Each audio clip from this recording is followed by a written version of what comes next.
శక్తి తైలాభిషేక ఆదివారపు ఆరాధన. సమయం ఉదయం 8:30 గంటల నుండి. స్థలం వైస్రాయ్ గార్డెన్స్, జుబ్లీ బస్టాండ్ ఎదురుగా, సికింద్రాబాద్. ప్రార్థనా శక్తి తైలాభిషేక ఆరాధన ప్రతి నెల 2వ మంగళవారం. సమయం ఉదయం 10 గంటల నుండి. Sri convention hall, CR Reddy women's college, Vatluru, Eluru. ప్రార్థనా శక్తి తైలాభిషేక ఆరాధన ప్రతి నెల 2వ బుధవారం. సమయం ఉదయం 9 గంటల నుండి. స్థలం airport road, quarry market, Renuka apartment దగ్గర, రాజమండ్రి.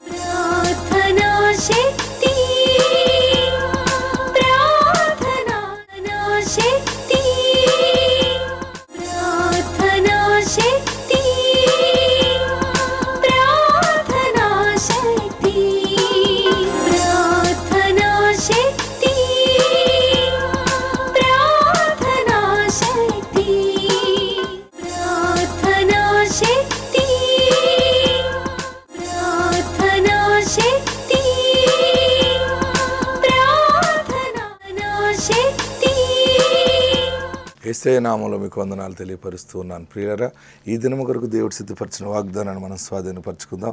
పరిశుద్ధ గ్రంథంలో నుండి పేతురు రాసిన 2వ పత్రిక 3వ అధ్యాయము 9వ వచనం ద్వారా ప్రభు మిమ్మల్ని దర్శిస్తూ ఉన్నారు.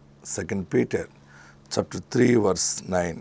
కొందరు ఆలస్యమని ఎంచుకొనున్నట్లు ప్రభు తన వాగ్దానంను గూర్చి ఆలస్యము చేయవాడు కాడు. అర్థమైందా మీకు ఎంత గొప్ప వాగ్దానం వచ్చిందా? ఈరోజు దేవుడు నీతో మాట్లాడుతున్నది ఏంటంటే, దేవుడు ఆలస్యం చేసేసాడు. ఈ పాటికి ఏదో అయిపోవాలి, ఈ పాటికి నేను పెళ్లి చేసేయాలి బిడ్డకి, లేకపోతే నేను గర్భఫలం కలిగి ఉండాలి, బిడ్డను ఎత్తుకోవాలి, పెళ్ళి ఇంతకాలం అయింది, లేకపోతే నాకు ఇల్లు కట్టుకుని అందరూ కట్టేసుకున్నారు, నేనే ఇల్లు కట్టుకోలేకపోయి, ఇల్లు నేను సంపాదించుకోలేకపోయి, నాకు సొంత ఫ్లాట్ లేదు. దేవుడు ఆలస్యం చేసేసాడు. ఎందుకు ఆలస్యం చేసాడో, నేను ఆయనకి ఇష్టం లేదేమో, రకరకాలుగా దేవుడి మీద పోరాడేస్తున్నావు కదా. దేవుడు నీతో మాట్లాడాడు, ఇక ఆలస్యము చేయడైనా. ఎందుకంటే ఆయన వాగ్దానం విషయంలో ఆలస్యము చేయవాడు కాడు. ఆమేన్. నీకు ఏది జరుగుతుంది, ఏది అనుభవిస్తావు, సంతోషంగా ఉంటావని దేవుడు నీతో మాట్లాడాడో ఆ గొప్ప సాక్ష్యాన్ని నువ్వు చెప్పబోతున్నావు. దేవుడు బలమైన కార్యము చేయబోతున్నాడు. మళ్ళీ చదవనా? చూడండి, పేతురు రాసిన 2వ పత్రిక 3వ అధ్యాయము 9వ వచనం. కొందరు ఆలస్యమును ఎంచుకున్నట్లు ప్రభు తన వాగ్దానమును గూర్చి ఆలస్యము చేయవాడు కాడు. మరి ఏంటండి అనొచ్చు, నీకు వాగ్దానం ఇచ్చాడు కదా, దానిని ఆయన నెరవేరుస్తున్నాడు. నీ వాగ్దానము 100% సఫలమైపోతుంది. ఆమెన్. నువ్వు నమ్మితే ఆమెన్ అని చెప్పు, 3 సార్లు నీతోనే మాట్లాడుతున్నాను. ఆమెన్ అనే నోటి నుండి పలకండి. 1 2 3 3 సమయాలు ఆమెన్ ఆమెన్ ఆమెన్ అనుకోవాలన్నమాట. సేవకుడిగా, ఒక పోస్ట్ మ్యాన్గా దేవుడు నాకు ఇచ్చింది నేను మీకు ప్రకటిస్తున్నాను. ఆయన దానిని నెరవేర్చబోతున్నాడు, ఆయన దాన్ని స్థిరపరచబోతున్నాడు. కొందరు ఆయన వాగ్దానం గురించి ఆలస్యం చేస్తున్నాడని అనుకుంటారు, కానీ ఆయన వాగ్దానం గురించి ఆలస్యం చేయవాడు కాడు. మరి మీరు రెడీ అయిపోండి, కార్యాలు జరిగిపోతున్నాయి, మీరు సిద్ధపడండి, ఆత్మ సంబంధంగా సిద్ధపడండి. మరలా నువ్వు ప్రార్థనకు వచ్చి సాక్ష్యం ఇస్తావు. మన తైలాభిషేక ప్రార్థనకు ఎంతమంది వస్తున్నారు, ఎన్ని సాక్ష్యాలు మనం వింటున్నాం. ఇంకా చాలామందిని సాక్ష్యాలు తర్వాత చెప్తున్నారు, కానీ అమ్మ టైం లేదని క్లోజ్ చేసేస్తున్నాం. మీకు మరొకసారి సమయం కూడా ఇవ్వబడుతుంది. ప్రియులరా, ఇక నీవు సాక్ష్యం చెప్పే సమయం వచ్చింది. అప్పులు తీరిపోయినాయి, దేవుడు ఆలస్యం చేశాడు అనుకున్నాను, కానీ ఆశ్చర్యకరంగా అప్పులన్నీ దేవుడు తీర్చాడని సాక్ష్యం ఇవ్వబోతున్నావు. దేవుడు ఆరోగ్యం ఇచ్చాడని సాక్ష్యం ఇవ్వబోతున్నావు. నా రోగం అంతా ఏమైపోయిందో డాక్టరే ఆశ్చర్యపోయాడని సాక్ష్యం ఇస్తావు. మన ప్రార్థనలో ఒక సహోదరుడు వచ్చి అంత భయంకరమైనటువంటి పరిస్థితి, డాక్టర్ టెస్టులు చేసి ఆపరేషన్ తీసుకెళ్ళినప్పుడు ఆపరేషన్ థియేటర్ తీసుకెళ్ళి మళ్ళీ ఫైనల్గా ఒకసారి తీసుకెళ్ళే ముందు టెస్టులు చేస్తే అన్నీ నార్మల్ వచ్చేసినాయి. ఏం జరిగింది అని డాక్టర్ ఆశ్చర్యపోయాడు. అప్పుడు ఈ పెద్ద మనిషి చెప్పింది ఏంటంటే, నేను వాగ్దానం ద్వారా పుట్టిన దైవజనుడి దగ్గరికి వెళ్ళాను, ప్రార్థన చేయించుకున్నాను. మరి ఏం చేశారు అని అడిగాడు డాక్టర్. దైవజనుడు ప్రార్థన చేసి ప్రతిష్ఠ చేసి తైలము నా నోట్లో వేసాడు. అది యేసు రక్తముగా నా జీవము అంతా మారిపోయింది, నా శరీరం అంతా రోగం పోయింది. దానికి మీరే సాక్ష్యం అన్నాడట. డాక్టర్ ఆశ్చర్యపోయాడు. అలా కూడా జరుగుతాయా? యేసులో జీవం ఉన్నది. మొన్న ఇంకొక మనుషుడు వచ్చాడు, 2 కిడ్నీలు చెడిపోయినాయి. ప్రార్థనా తైలము తాగితే 2 కిడ్నీలు బాగుపడ్డాయని సాక్షి చెప్పాడు. ఇది మనుషులకు ఎరుతనంగా ఉంటుంది, ఎగతాళిగా ఉంటుంది. నమ్ముట నీ వలనైతే నమ్ము అని సమస్తము సాధ్యమే. చాలామంది విశ్వాసము ప్రభువునందు ఉంచుతున్నారు. ఆత్మకార్యములు జరుగుతున్నాయి. మీరు ఇంకా బలమైన కార్యాలు చూస్తారు. ఈరోజు వాగ్దానము, ఇక ఆలస్యం చేయవాడు కాడని గుర్తెరుగు. ఆ కార్యమును చూస్తున్నావు. ఆత్మ నీకు తోడుండును గాక. ఆమేన్. వాక్య భాగంలోకి వెళ్దాం ప్రియులరా. దేవుడు నాకు ఇచ్చిన మాట మీకు తెలియపరుస్తున్నాను. జకరియా గ్రంథంలోకి వెళ్దాం. జకరియా గ్రంథము. పరిశుద్ధాత్మ దేవుడు మనందరికీ ఇస్తున్నటువంటి గొప్ప మాట. నేను ప్రార్థన చేశాను. ప్రార్థనలో దేవుడు నాకు బయలుపరిచింది. జకరియా గ్రంథము 2వ అధ్యాయము 1 నుండి మనం చదువుదాం. జకరియాకి దేవుడిచ్చిన గొప్ప దర్శన వాక్కు ఇక్కడ మనకు కనబడుతూ ఉంది. జకరియా గ్రంథాన్ని తెరవండి. పరిశుద్ధాత్మ దేవుడు జకరియాని ఆత్మలో నడిపించి తెలియపరిచిన మాటలు. మరియు నేను తేరి చూడగా కొలనూలు చేత పట్టుకొని ఒకడు నాకు కనబడెను. నువ్వెక్కడికి పోవచ్చున్నావని నేను అతన్ని అడుగగా అతడు యెరూషలేము యొక్క వెడల్పును పొడుగును ఎంతైనది కొలిచి చూడబోచున్నాను. నేను అంతట నాతో మాట్లాడుచున్న దూత బయలుదేరగా మరి ఒక దూత అతను ఎదుర్కొని వచ్చి రెండవ దూత పరిగెత్తుపోయి యెరూషలేములో మనుషులను పశువులను విస్తారమైనందున అది ప్రకారము లేని మైదానముగా ఉండునని యవనుకి తెలియజేయమని, అది ప్రాకారము లేని మైదానముగా ఉండునని యవనునికి తెలియజేయమని ఆజ్ఞయించాను. నేను దాని తట్టు, అందరూ అండర్లైన్ చేసుకోండి, నేను దాని చుట్టూ అగ్ని ప్రాకారముగా ఉందును, నేను దాని మధ్యను నివాసినై మహిమకు కారణముగా ఉందును. ఇదే యెహోవా వాక్కు. చదవండి.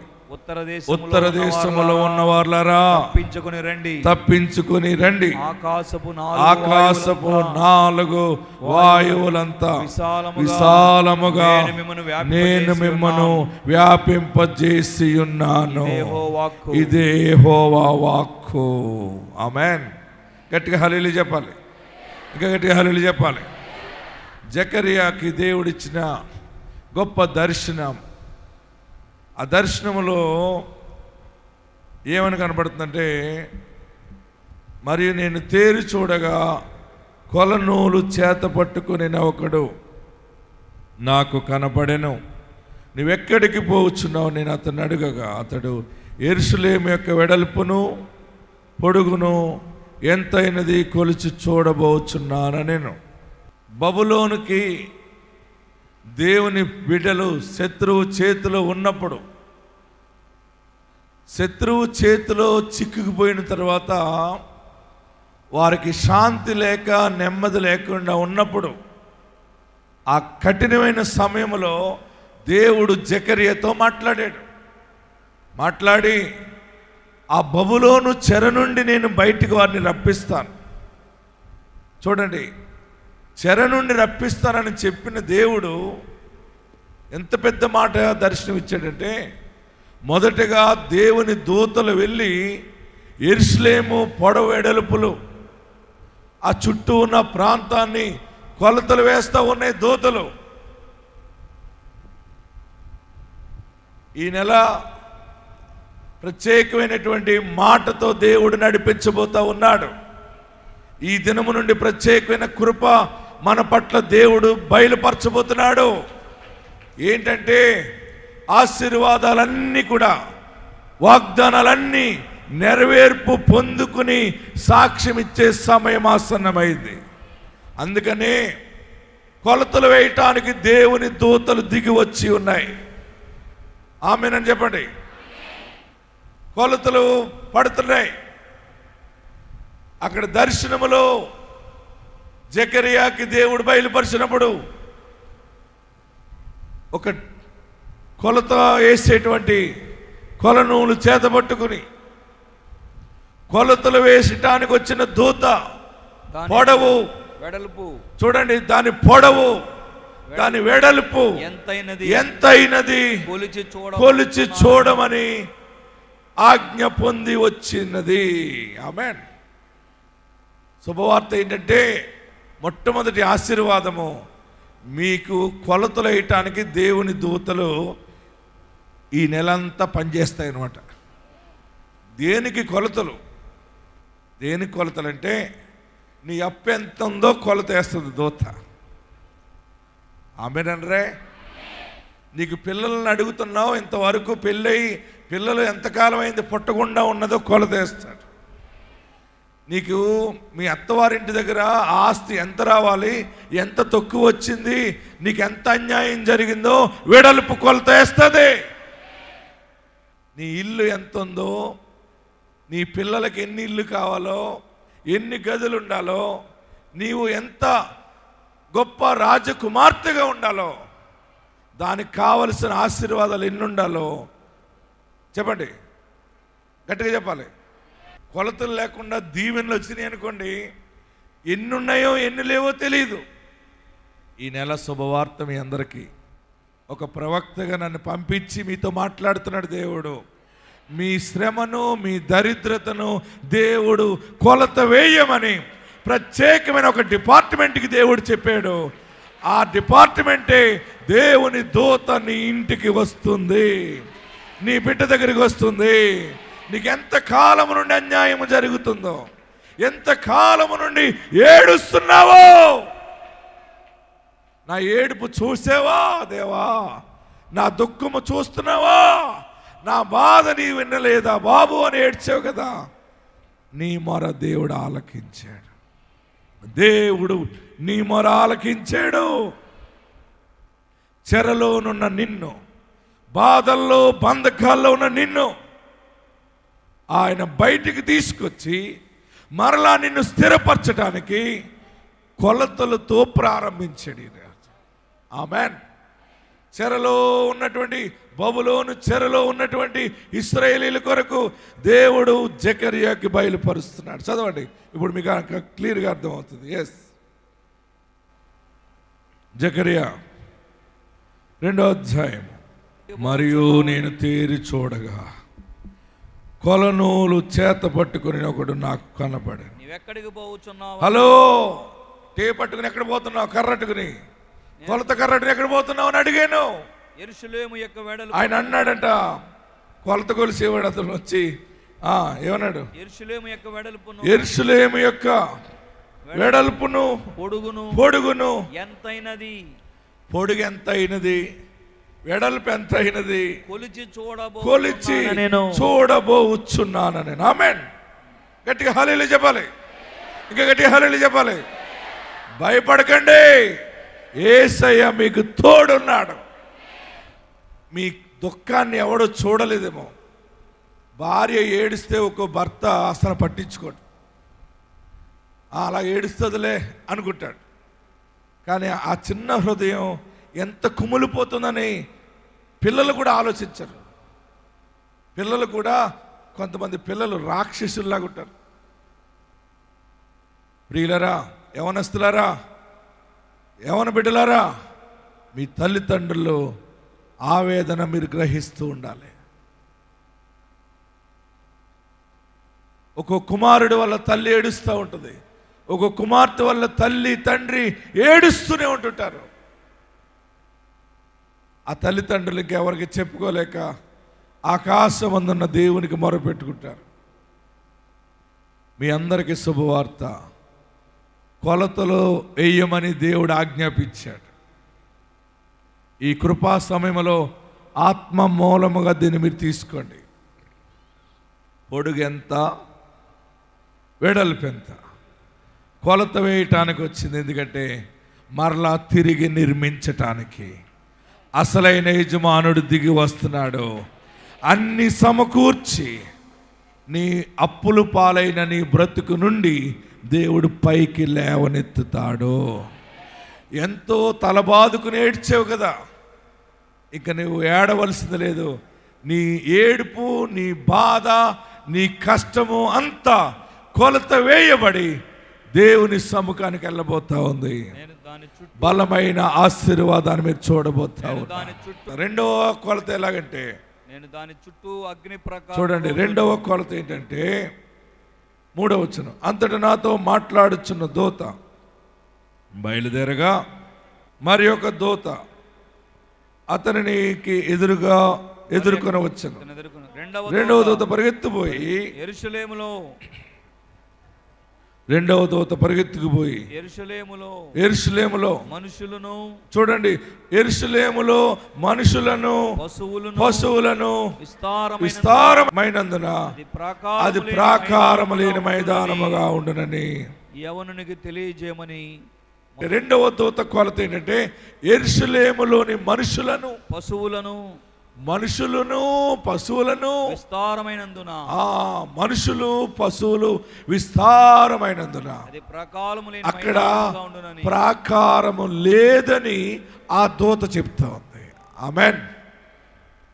ప్రాకారము లేని యెరూషలేము. అక్కడ ఏమున్నాయి? అక్కడ మనుషులు పశువులు విస్తారమైనందున. అయితే దానికి అక్కడ ఏం అవసరం? అక్కడ ప్రాకారం అవసరం. ఆమేన్. నేను దాని చుట్టూ, గట్టిగా హల్లెలూయా చెప్పాలి, గట్టిగా హల్లెలూయా చెప్పాలి.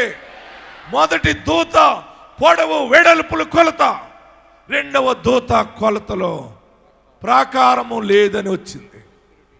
అయితే ఆకాశమందున్న దేవుడు మాట్లాడుతున్న గొప్ప మాట ఏంటంటే, 5వ వచనం, నేను దాని చుట్టూ, అందరూ చదవాలి, నేను దాని చుట్టూ అగ్ని ప్రాకారముగా ఉందును, నేను దాని మధ్యను నివాసినై మహిమకు కారణముగా ఉందును. మహిమకు కారణముగా ఉందును. నేనే ఉంటాను దాని చుట్టూ ప్రాకారముగా. నా ప్రాకారము అగ్ని ప్రాకారముగా ఉంటుంది. నిన్ను ఎవరైనా లోపలికి వచ్చి అంతమొందించాలంటే అగ్ని గోడ దాటి రావాలి. హల్లెలూయా. అగ్ని ప్రాకారము దాటి దుష్టుడు రాగలడా? నీ గర్భాన్ని పాడు చేయాలని, నీ ఇల్లుని పాడు చేయాలని, నిన్ను సర్వనాశనం చేయాలని ఎన్నో ప్రయత్నాలు ఉన్నటువంటి సాతానుడు నీ దగ్గరికి రాకుండా నీవు నమ్మిన దేవుడు అగ్ని ప్రాకారముగా ఉంటున్నాను అని చెప్పాడు. హల్లెలూయా చెప్పాలి, గట్టిగా హల్లెలూయా చెప్పాలి, ఇంకా గట్టిగా హల్లెలూయా చెప్పాలి. నా దేవుడు నాకు అగ్ని ప్రాకారంగా ఉన్నాడని నమ్మిన వారందరూ గట్టిగా చప్పట్లు కొట్టి ప్రభువుని స్తుతించాలి. నీ బిడ్డ చుట్టూ దేవుడు ఉన్నాడు, నీ భర్త చుట్టూ దేవుడు ఉన్నాడు, నీ వ్యవస్థ చుట్టూ దేవుడు ఉన్నాడు, నీ వ్యాపారం చుట్టూ దేవుడు ఉన్నాడు, నీ ఉద్యోగం చుట్టూ దేవుడు ఉన్నాడు. కొలతలు వేసి మరి దీవించబోతా ఉన్నాడు. చాలామంది హేళన చేస్తారు. ఏమిటి పెళ్లి చేస్తావమ్మా, ఎలా ఇల్లు కడతావు, తాడు బంగారం లేదంటారు. మీరు అనాలి, తాడు బంగారం లేని నాకు అగ్ని బంగారం ఉందని చెప్పండి. ఏముంది చెప్పాలి, అందరూ చెప్పాలి. అగ్ని బంగారం, అది తిరుగుతూ ఉంటుంది. నీ దగ్గరికి ఏ దుష్టుడిని రానివ్వడైనా. ఈ నెల నుండి కొలతలు వేయబడుతున్నాయి. ప్రాకారము అగ్నితో రాబోతుంది. నిన్ను ఎవడు ముట్టుకోకుండా నిన్ను ఆశీర్వదించి ఆ ఆశీర్వాదం ద్వారా ఆయన మహిమ తెచ్చుకుంటారంటున్నాడు. ఇవన్నీ బబులోను చెరలోనున్నటువంటి ఇశ్రాయేలీల గురించి వారు బయటికి రాకముందే దేవుడు అన్ని ప్రకటించి పెడతా ఉన్నాడు. నువ్వే చెరలో ఉన్నావో, ఏ బాధలో ఉన్నావో, ఏ వేదనలో ఉన్నావో, సమయం ఇదే. బయటకు వచ్చే సమయము. ప్రాకారం ఉండబోతుంది. నీ బిడ్డకి ప్రాకారం ఉండబోతుంది. అందరికీ ప్రాకారం ఉండబోతుంది. ఆయన మహిమకు కారణమవుతాడు. హల్లెలూయా. మన బిడ్డలు ఎక్కడికి వెళ్ళినా అక్కడ రాజకుమార్తెలుగానే ఉంటారు. మన కుమారులు ఎక్కడున్నా రాజకుమారులుగానే ఉంటారు. దేవుడికి మహిమ తెచ్చుకోవటానికి. ఆమేన్. అక్కడేమన్నాడు, నేను దాని మధ్య నివాసినై అందరు చదవాలి. మహిమకు కారణం అంటే ఆ క్రెడిట్ ఆయనకే. ఎంత పెద్ద రోగం వచ్చినా భయపడకు, అది ఆటోమేటిక్గా మళ్ళీ బాగుపడిపోతుంది అంతే. ఇదేంటంటే దేవుని శక్తి, మందుల వల్ల రానిది. యేసు నామములో స్వస్థత వస్తుంది. తర్వాత అన్నాడు, కారణముగా ఉందను ఇదే యెహోవాకు ఉత్తర దేశములో ఉన్నవారులారా, అందరూ గట్టిగా చదవండి, ఇంకా గట్టిగా. ఉత్తర దేశములో ఉన్నవారులారా, ఆకాశపు 4 వాయువులంత ఆకాశపు 4 వాయువులంతా విశాలముగా నేను మిమ్మును వ్యాపింపజేసి ఉన్నాను. చేతులు పైకెత్తి గట్టిగా చప్పటి ప్రభువును స్తుతించాను. మా ఇల్లు ఇంతే, మా బతుకు ఇంతే, మా పిల్లలు ఇంతే, మాకెవరు లేరు, చిన్న కుటుంబం, వంశోధారకుడు లేడు, లేదా వంశోధారకుడు ఒక్కడే ఉన్నాడు. ఏంటి? దేవుడు నీ కుటుంబాన్ని 4 వాయువులంతగా విస్తరింపచేస్తున్నాడు. ఏదో ఒకడు లేడని ఏడుస్తుంటే అంతమంది ఎందుకని అనుకుంటున్నావేమో. దేవుని కృప ఆశీర్వాదం ఉన్నది. విస్తరింపచేస్తాడు, వ్యాపింపచేస్తాడు. నీ వ్యాపారము 4 వాయువులంత అవుతుంది. నీ దీవెన, నీ ఫలము, నీ సాక్ష్యము, చెప్పండి, 4 వాయువులంతగా వ్యాపింపచేయుచున్నాడు. దేవుడు తోడున్నాడు. బలముగా ఉండండి, సూసైడ్ చేసుకోకండి, పారిపోకండి, విడాకులు ఇవ్వకండి. దేవుని కార్యము జరగబోతా ఉంది. దేవుని కార్యము జరగబోతా ఉంది. దేవుని కార్యము జరగబోతా ఉంది. కొలతలు వేయబోవటం స్టార్ట్ అయింది. మొదటి ఆశీర్వాదం చెప్పండి, చెప్పాలి. ఆ కొలతలో ఎవరు నిన్ను బాధ పెట్టారో వచ్చేస్తుంది, ఎవరు నీ సంతోషాన్ని ఆక్రమించారో వచ్చేస్తుంది, ఎవరు నీకు అన్యాయం చేశారో, నీకు ఎంత అన్యాయం జరిగిందో, నీ మనసులో ఎన్ని ఆశలు ఉన్నాయో, ఏమి జరగాలని కోరుకుంటున్నావో, ఏది కొనాలని అనుకుంటున్నావో, ఏది చెయ్యాలని అనుకుంటున్నావో, ఏది చేసుకోవాలని అనుకుంటున్నావో, మొదటి దూత కొలతలు వేస్తున్నది. రెండవ దూత ఆధారము లేదని చెప్పింది. దానికి దేవుడిచ్చిన ఆన్సర్ ఏంటంటే, నేను దాని చుట్టూ ప్రాకారము, దాని చుట్టూ లోక సంబంధంగా కాపుదల లేకపోయినా ఆత్మ సంబంధంగా నేనున్నాను దాని చుట్టూ. ఆమేన్. ఎవరున్నారు? దిక్కున్నవాడికి చెప్పుకో, ఎవరిని తీసుకొస్తావో తీసుకురా అని నీ మీద కేకలేసారేమో, నువ్వు చెప్పు, నా చుట్టూ అగ్ని ప్రాకారముగా ఉన్నవాడు ఉన్నాడు. తర్వాత ఆయన మీ మధ్య ఉన్నాడు, నివాసి అయి ఉన్నాడు. నీ చిన్న ఇల్లు, నీ చిన్న స్థితి, నీ దీన జీవితము, చిన్న వ్యాపారము దేవుడు 4 వాయువులంతగా వ్యాపింపచేస్తాడు. ఎక్కడున్నవారు అక్కడ లేచి నిలబడండి. బలమైన దీవెన దేవుడిచ్చాడు. ఎక్కడున్నవారు అక్కడ లేచి నిలబడి 2 చేతులు ఆకాశం వైపు చాపి, నేను సరిపోతాను ఈ దీవెనలకి. ఇన్ని దీవెనలు నీ దాసుడు ప్రకటించాడు, ఇందులో ఒకటన్నా జరుగుతుందా అని అనుకుంటున్నావా? 5 జరుగుతాయి. 5 ఒక్కసారే జరుగుతాయి. 5 జరగటం చూస్తావు. ఈ దీవెనలు ఇచ్చే దేవుడు నీ గుండెలో ఉండాలి. 2 చేతుల పైకెత్తి, నా గుండె నిండా నిన్ను చేర్చుకుంటానయ్యా, నా గుండెలో నిన్ను పెట్టుకుంటాను బాబు. 4 వాయువుల దీవెన వ్యాపింప చేయటమే. నన్ను ఆశీర్వదించు, నన్ను దీవించు, నన్ను ఆశీర్వదించు. 4 వాయువులంతా దీవెన నాకు ప్రాప్తింపచేయి. నేను అర్హత లేని మనిషిని, నాకు అర్హత కలగజేయి బాబు. ప్రార్థన చేయండి. అందరూ తలలు పైకెత్తి ప్రార్థన చేయండి. అడగండి, నీ కృప నాకు కావాలయ్యా, నీ సన్నిధి కావాలయ్యా. రెండంతలుగా, మూడంతలుగా, ఏడంతలుగా వ్యాప్తి చెందుతూనే ఉండాలి. దేవునికి విరోధంగా ఏదైనా చేసేవేమో, నా పాపాన్ని క్షమించు, నన్ను పరిశుద్ధపరచు, నీ సాక్షిగా నిలబెట్టా. ఆధారం లేదనుకున్నాను, నువ్వు ఉన్నావు. అగ్ని ప్రాకారముగా ఉంటావు, అగ్ని ప్రాకారముగా ఉంటావు. నేను మీ మధ్య నివాసినై ఉన్నానన్నా. ప్రభువానికి వందనాలు. ఆరోగ్యము సరిలేక యవన కాలంలో మీ చురుకైన బిడ్డలున్నారు, వారి పట్ల కూడా కృప చూపించండి. అందరినీ కాపాడండి. యేసు నామములో అడుగుచున్నాము తండ్రి, ఆమేన్.